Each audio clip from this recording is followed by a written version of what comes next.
Today here in the dungeon, we are exploring daisy chain power supplies, specifically the One Spot by Truetone, formerly known as Visual Sound.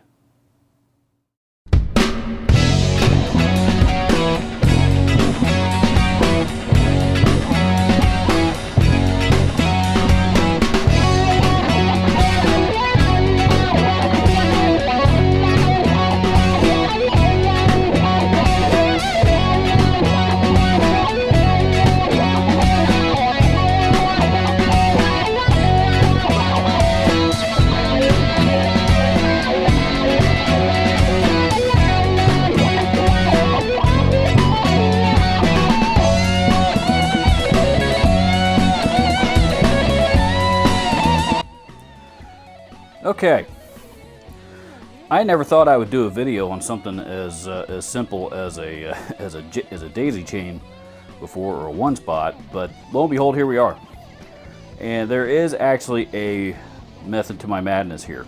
I was building a pedal board, and this pedal board is I'm getting ready to start a couple of new projects with at least one band, maybe two. And I needed a small board that I could, that was portable, that had everything that I needed on it, and not necessarily a whole lot of other stuff that I'm probably never going to use, at least in a live situation, like that board has. This board, that's my favorite pedal board. That's the Holy Board Dragonfly, which I did a video on that a while back. That one's got a lot of stuff on it. But it's also got a lot of stuff on it that in these bands I'm never going to need. This band I pretty much need a few different distortion tones, a wah pedal, delay, chorus, reverb, boost, and a tuner, and that's pretty much the extent of it. And that's what we got here. So as I was building this board, I was thinking about how I was going to power it. And to be completely honest with you, I decided that rather than mess with a power supply, going with the another power brick of some kind to mount underneath it, I was just going to be lazy, and just for the time being, we'll power it up with a daisy chain and see how that works, at least just long enough to get me by until I can come up with a better option. The problem that I've always run into with daisy chains is they're notorious for what we call sucking tone, and usually the reason why is because they're limited on the power output that they could supply. Each one of these pedals has a rating of how many milliamps, in other words, how much current that's going, electrical current, it will need to draw in order to run efficiently. And the One Spot actually has the wall wart power supply, which you can see is plugged in over there.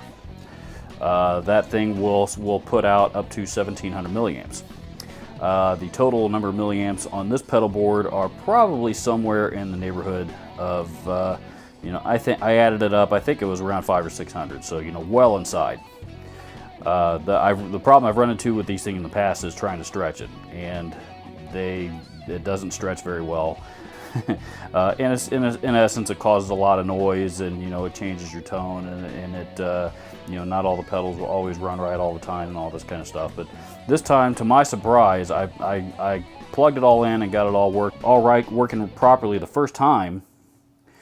And so I thought I'd show you guys what I did. The way that I have this powered, the One Spot power supply, you can buy the daisy chain portion of it itself. You can buy that individually, and I think you can buy it in, I've seen it in 5, I've seen it that'll power 5 pedals and 8 pedals. What I did, I'm running one of each on this. So I started with the Korg Pitchblack tuner.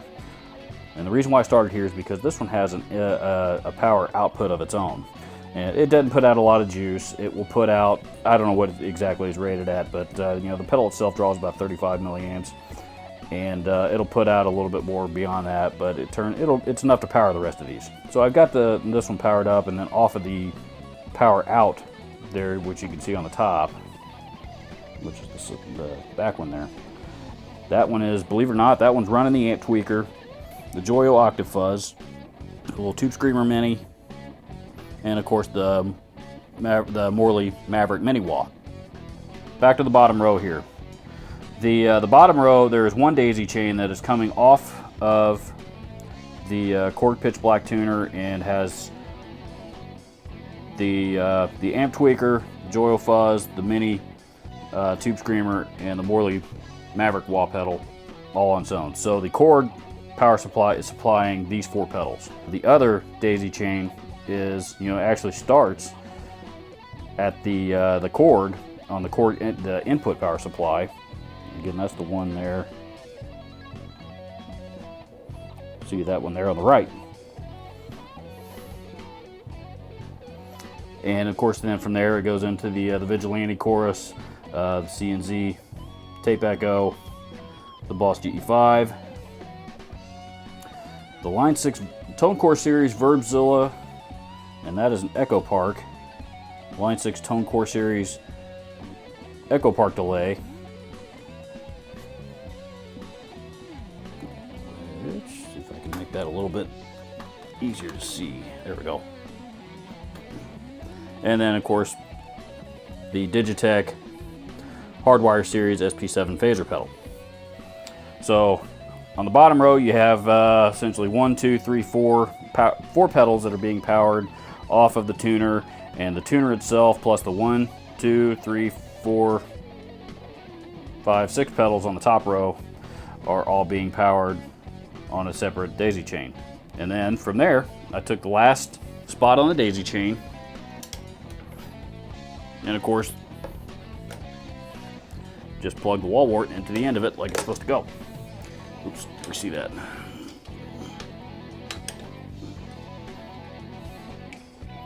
Plug the wall wart into it right there, and there is one wall wart running this entire board. I was a little concerned about how those 2 Line 6 pedals especially were going to affect it, because those things are electric current hogs, and they both pull somewhere in the neighborhood of about 178 milliamps a piece, I believe. Those are 2 time-based pedals. Time-based pedals are generally going to draw more current than say your distortions and overdrives. So your delays and reverbs are generally going to be tone hogs, not tone hogs, but power current, electrical current hogs anyway.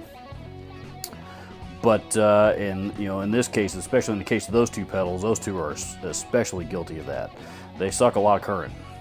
And I brought it all in here and plugged it in, and I got virtually no noise. All my tones were sounded exactly as they were supposed to, as if I were running each pedal individually, like running it solo. And I wanted to show you guys this. So I'm going to plug everything in and just kind of demo each pedal real quick, just so you can hear it, and yeah, go from there.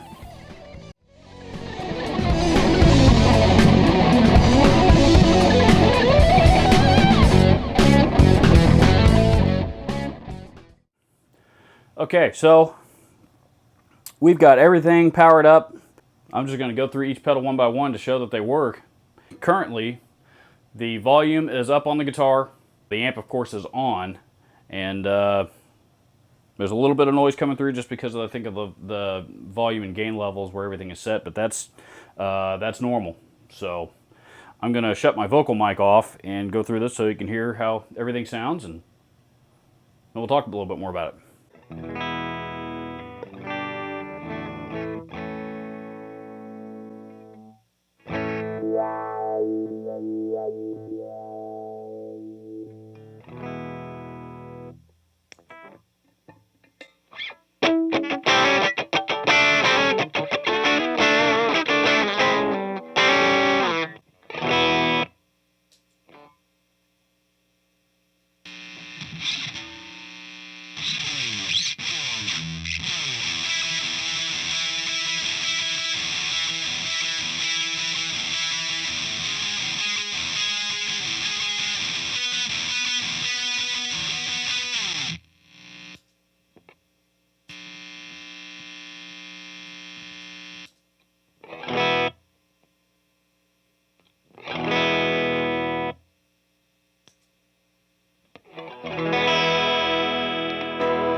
So the point that I wanted to make with this video is that, you know, powering, you know, this does not work for every, you know, for every single situation out there.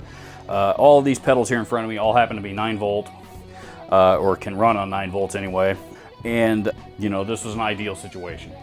You know, when you start getting 18-volt pedals and 12-volt pedals and all that kind of stuff, then you got to figure out some other options, at least for those individual pedals. There is a stigma, not a stigma, but there's a lot of people out there prefer to run, you know, only use isolated power supplies for their pedal boards. And, you know, while there's certainly something to be said for that, there's a couple of downsides to it. You know, number one, they're expensive. You got more, you know, even more cabling, cables involved, power cables and stuff like that when running a board. You know, when building a board anyway, you know, there's more cables running everywhere.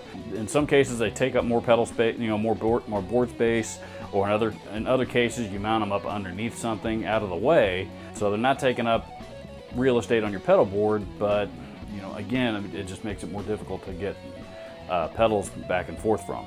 For the record, I actually prefer them, but this particular situation, you know, I just wanted to do something simple, and every pedal that I was using, you know, it just happened to be a good situation. And I actually did the math on it. I went and got the power supply, the one-spot power supply, and looked on it to be sure what kind of current it was going to put out. And sure enough, it was 1700 milliamps. You know, so I needed to make sure that I was well inside that number. And I looked up each one of these pedals online to figure out what the current draw on it was, and, you know, added it up with a calculator. And you know, even then was a little skeptical just because of my past experiences, but it turns out it works. So, like I said, no noise that wouldn't be there otherwise anyway. I have, by accident, I have reaffirmed my belief in these little gadgets here, daisy chains. The one spots are probably the most common. We sold a lot of those at Guitar Center when I was there. They still sell a lot of them. They recently changed the name to, you know, changed the company name from Visual Sound to Truetone.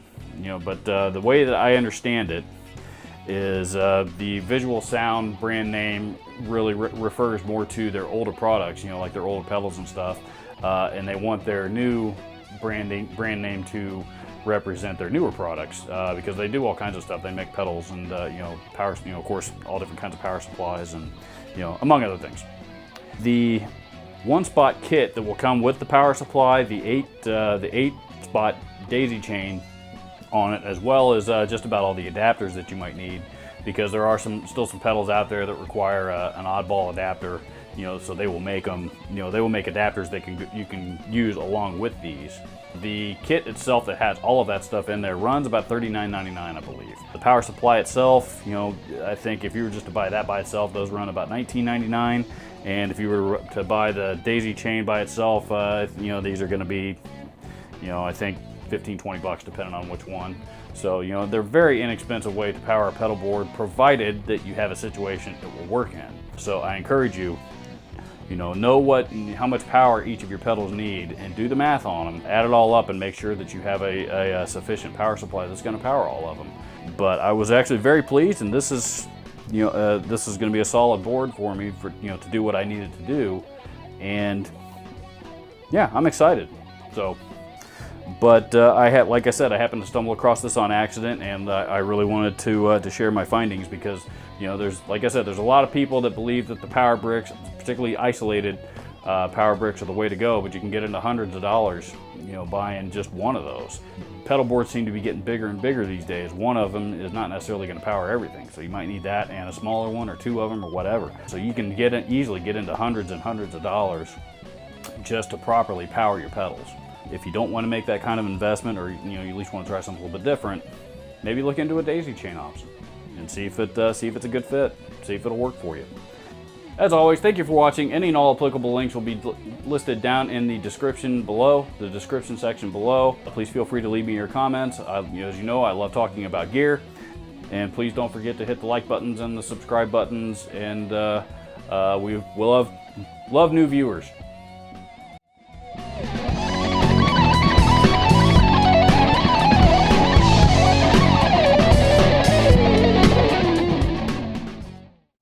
And And if you're a musician sitting at home and you happen to have one of these handy dandy daisy chain power supply thingies laying around, because you maybe, for example, you have stepped up to a power brick of some kind. If you don't know what to do with that thing, please contact my friends at Share the Music on their Facebook page, and they will be more than happy to take that thing off of your hands and give it to somebody who can really use it. And your broken and unwanted instruments really do a lot to help change young people's lives out there.